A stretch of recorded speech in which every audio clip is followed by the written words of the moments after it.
Breaking news from the war in Ukraine. At least 6 people were killed in this Russian attack on a shopping mall in Kyiv, the latest of many acts of violence which appear to be targeting civilians. In the hard-hit city of Mariupol, hundreds of miles southeast of the capital, Russia offered to let civilians escape if Ukraine would let it take over the city. Ukraine's government said no to that. Imtiaz Tyab is in Lviv, Ukraine, with more on this part of the story. Imtiaz, good morning to you.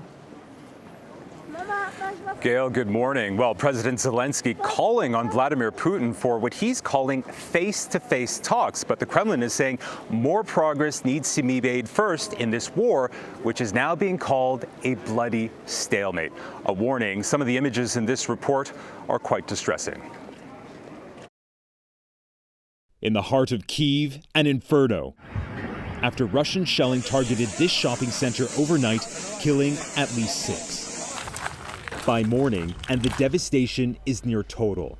But it's in Mariupol where the horrific scale of Vladimir Putin's war on Ukraine is laid bare. This once thriving southern seaport, home to nearly 500,000, is now a wasteland. The bitter battle for the strategically important city on the Sea of Azov was captured in all its intensity in this video from a Ukrainian militant group. It appears to show them shooting directly at a Russian tank. For civilians, the violence has been catastrophic. There are now so many bodies, volunteers are left with little choice but to bury them wherever they can, including by the side of a road. But it's in Mariupol's basements where the living remain. We've been here for 11 days, she says. We have some food and some firewood, but in a week we'll have nothing. What should we do? The fall of Mariupol would be a significant victory for Vladimir Putin's war.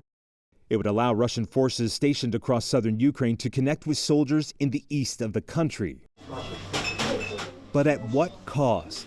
Artem, just 2, has shrapnel wounds in his stomach. He and other wounded children from Mariupol have been taken to this hospital. The doctor here says a 6-year-old boy with shrapnel in his head described, without any emotion, how his mother burned to death in their car after it was hit. He said to his dad, "Buy me a new mom. I want someone to walk me to school." At the St. George Church in the western city of Lviv, anguish at the horrors across Ukraine. Father Pavlo Drazdzik is a priest here. My heart is broken.